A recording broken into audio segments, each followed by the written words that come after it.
السلام علیکم متی اللہ جان، ایم جے ٹی وی اسلام آباد ہائی کورٹ سے بڑی خبر۔ جسٹس بابر ستار نے اسلام آباد کے ڈپٹی کمشنر کے 3 ایم پی او کے تحت شہریوں کو 15 دن کے لیے تحویل میں لینے کے اختیارات کو معطل کر دیا ہے آئندہ تاریخ تک۔ اور یہ فیصلہ جو عبوری حکم ہے کچھ دیر پہلے پی ٹی آئی کے جو رہنما ہیں شاندانہ گلزار اور شہریار آفریدی، ان کی درخواستوں کی سماعت پر کیا گیا ہے، اور ان درخواستوں میں 3 ایم پی او کے حوالے سے بھی سوالات اٹھائے گئے تھے، اور یہ کہ یہ اختیار 1965 میں جب قانون کا حصہ بنایا گیا تو اس وقت اسلام آباد کا دارالحکومت بنا ہی نہیں تھا، تو اس لیے اسلام آباد میں یہ اختیار جو ہیں بغیر قانون سازی کے از خود لاگو نہیں ہو سکتے۔ جسٹس بابر ستار نے ایک طویل نوٹ بھی لکھا ہے اٹارنی جنرل فار پاکستان کو، اور نوٹس جاری کیا ہے کہ اس حوالے سے اسلام آباد ہائی کورٹ کی معاونت کی جائے، اور ساتھ ہی 2 سینئر وکلاء کو معاون کے طور پہ مقرر بھی کیا ہے، جس میں ایڈوکیٹ صلاح الدین احمد اور ایڈوکیٹ وقار رانا شامل ہیں۔ تو جسٹس بابر ستار کی طرف سے یہ جو فیصلہ کیا گیا ہے، اس کے بعد 3 ایم پی او کے تحت اسلام آباد کی انتظامیہ ڈپٹی کمشنر جو ہیں اب کسی شہری کو آئندہ تاریخ تک، جس تاریخ کا ابھی تعین ہونا باقی ہے کہ دوبارہ ایک اب کیس سنا جائے گا،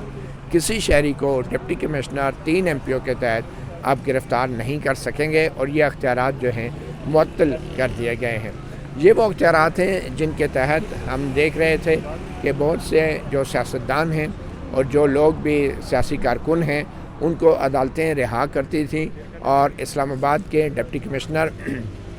ایک رسمی کارروائی کے طور پہ 3 ایم پی او کے تحت ایک نوٹیفیکیشن جاری کرتے تھے کہ اس شخص کو maintenance of public order M P O یعنی عوام کے تحفظ کی خاطر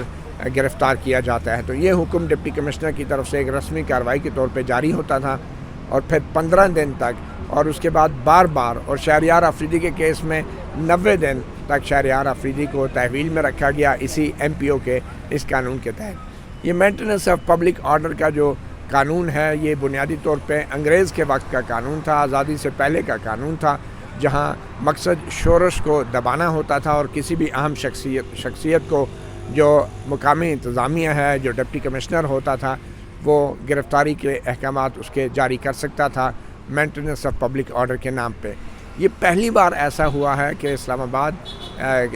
بلکہ پاکستان کی کسی بھی عدالت نے ایم پی او کو اس اختیار کو معطل کیا ہے، اور اب اس حوالے سے اٹارنی جنرل آف پاکستان اور جو کورٹ نے سینئر وکلاء کو معاون مقرر کیا ہے، ان کی رائے سننے کے بعد اسلام آباد ہائی کورٹ جسٹس بابر ستار بطور سنگل جج یہ فیصلہ کریں گے کہ آیا جو ایم پی او کا اختیار ہے وہ اسلام آباد کے اندر اس کا استعمال کیا جا سکتا ہے یا نہیں، یا اس حوالے سے اگر قانون سازی ہے بھی یا نہیں۔ تو یہ ایک بڑی اہم ڈیولپمنٹ ہے۔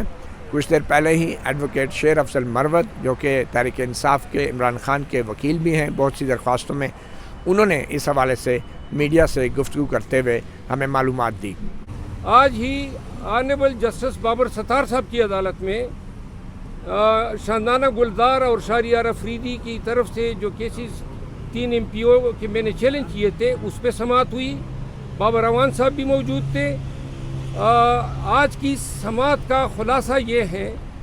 کہ آج یہ انکشاف ہوا کہ اسلام آباد کی حکومت، یعنی جو گورنمنٹ ہے اسلام آباد کی، جو چیف کمشنر کے نام سے عموماً جانی جاتی ہے، یہ 1980 میں اس وقت کے مارشل لا ایڈمنسٹریٹر جو ڈکٹیٹر تھے ضیاء الحق صاحب، انہوں نے ایک حکم نامہ صادر کیا تھا اور ایک چیف کمشنر کو کچھ اختیارات دیے تھے، لیکن بعد میں آئین میں تبدیلیاں ہوتی گئی،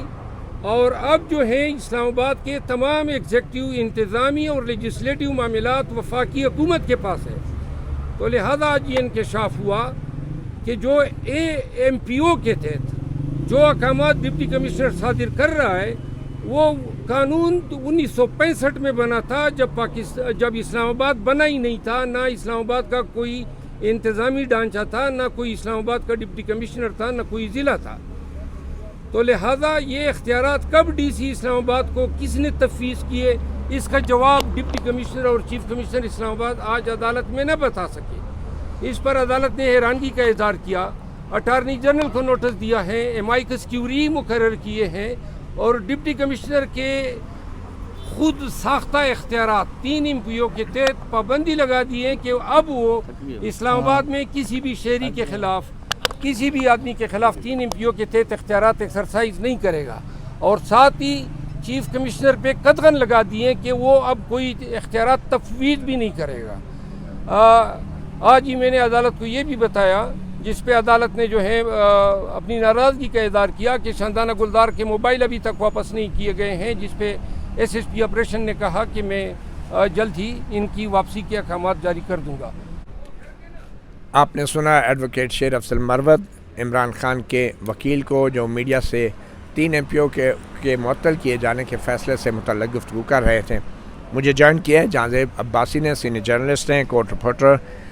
ڈیلی ایکسپریس سے ان کا تعلق ہے۔ جہاں زیب، آپ کیسے دیکھ رہے ہیں؟ یہ تو بڑا ہی ایک منفرد فیصلہ ہے، اور اس میں بھی کوئی شک نہیں کہ جو MPO کا یہ قانون تھا وہ شہریوں، سیاستدانوں اور کارکنوں کی بار بار بلا جواز گرفتاری کے لیے بھی استعمال ہوتا رہا ہے۔ تو اس قانون کی معطلی کو آپ کیسے دیکھ رہے ہیں؟ کتنا اہم ہے یہ؟ بہت شکریہ متی صاحب، آپ بالکل ٹھیک کہہ رہے ہیں، اور لگ تو یہ رہا ہے کہ شاید جو عدالتی فیصلے ہیں ان کی بے توقیری کرنے کے لیے یا ان فیصلوں کو غیر مؤثر کرنے کے لیے 3 MPO کا استعمال کیا جاتا رہا۔ ہمارے پاس بے شمار مثالیں موجود ہیں، پرویز الہی کا معاملہ آپ دیکھ لیں، دیگر بھی اس طرح کے شہریار آفریدی، جی تو یہ سب کے ساتھ ایگزیکٹلی یہی ہوا، عدالتوں نے بری کیا، اور ایون لاہور ہائی کورٹ میں تو ایک کیس میں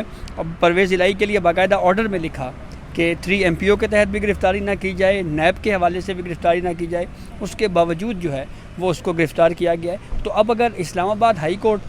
ونس فار آل کم از کم اسلام آباد کی حد تک اگر اس معاملے کو ڈیسائیڈ کر دیتی ہے کہ جب یہ ایک فوجی مارشل لاء کے زمانے کے یہ جو اس طرح کے قوانین ہیں جو کنٹینیوشن ہیں انگریز دور کی،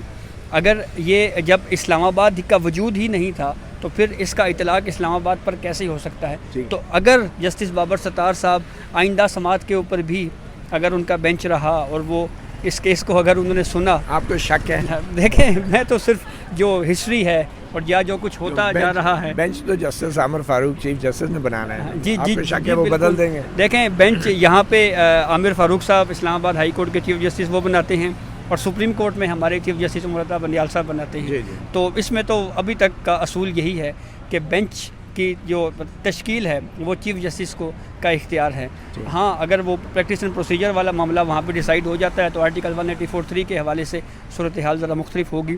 تو بہرحال یہ بہت اچھی چیز ہے کہ ایک اصول طے کرنے جا رہی ہے ہماری عدلیہ کہ اسلام آباد کی حد تک اگر ایک لاء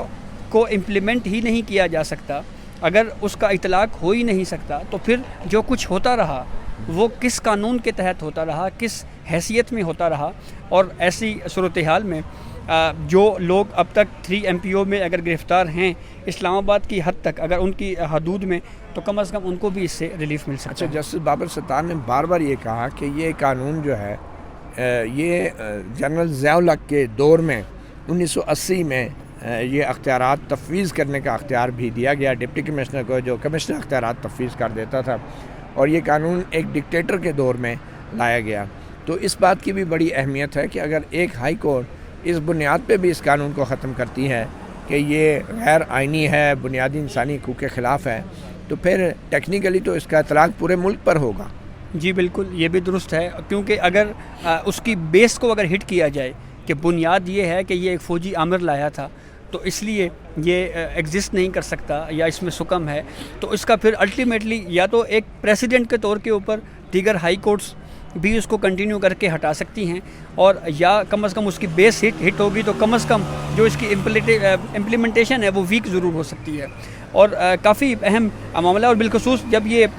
موبائل کی حوالگی کا معاملہ آیا، آپ بھی کورٹ میں تھے جب جسٹس بابر ستار صاحب کی کورٹ میں، تو ان کے وکیل صاحب نے کورٹ کو بتایا کہ شاندانہ گلزار صاحبہ کا جو موبائل ہے وہ ابھی تک نہیں مل رہا۔ تو ایس ایس پی اسلام آباد صاحب نے یہ بتایا کورٹ کو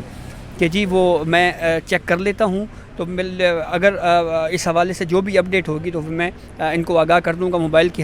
واپس کرنے کے حوالے سے. تو اس پہ جسٹس بابر ستار صاحب نے ایک بہت امپورٹنٹ آبزرویشن دی. انہوں نے یہ کہا کہ جو 3 MPO کے تحت کسی فرد کو حراست میں لیا جاتا ہے تو وہ حراست میں لیا جانا اس فرد کا وہ ایک اس کی حیثیت ایک اسٹیٹ کے مہمان کے طور کے اوپر ہوتی ہے, یعنی وہ ریاست کا ایک مہمان ہوتا ہے, سرکار کا مہمان ہوتا ہے. تو کیونکہ یہ خدشہ ہوتا ہے کہ نقص امن کہیں پہ ڈسٹرب نہ ہو جائے, جو شہر کا امن ہے وہ کہیں خراب نہ ہو جائے, تو اس حوالے سے اس کو بطور ملزم آپ ٹریٹ نہیں کرتے, بطور ملزم ٹریٹ نہیں کرتے, ایک مہمان کے طور کے اوپر اس کو ٹریٹ کیا جاتا ہے. تو اب 2 کورٹ امائکس بھی آ گئے ہیں. ایڈوکیٹ صلاح الدین صاحب بڑے زبردست وکیل ہیں, ہم سپریم کورٹ میں بھی اکثر ان کو سنتے ہیں, تو بڑی انٹرسٹنگ ہیئرنگ ہونے والی ہے. لیکن اگر یہ بینچ کنٹینیو کر کے اس نے کیا تو یہ بار بار آپ لیکن کہہ کے شکوک و شبہات میں اضافہ کر رہے ہیں, بٹ اینی وے کچھ بھی ممکن ہے. بلکہ شیر افضل مروت سے جب میں نے یہ پوچھا کہ یہ جو معطل کیا گیا ہے 3 MPO کے اختیارات کو جو ڈپٹی کمشنر کے ہیں, کیا ان کے خلاف سرکار یا ڈپٹی کمشنر اپیل کر سکتے ہیں؟ اپیل یعنی کہ 2 ججوں کے سامنے انٹرا کورٹ اپیل. تو جس پہ شیر افضل مروت کا یہ کہنا تھا کہ یہ ایک عبوری حکم ہے اور اس کے خلاف انٹرا کورٹ اپیل نہیں ہو سکتی. مطیع اللہ جان, MJ TV سے اتنا ہی, اجازت دیجیے, اللہ حافظ.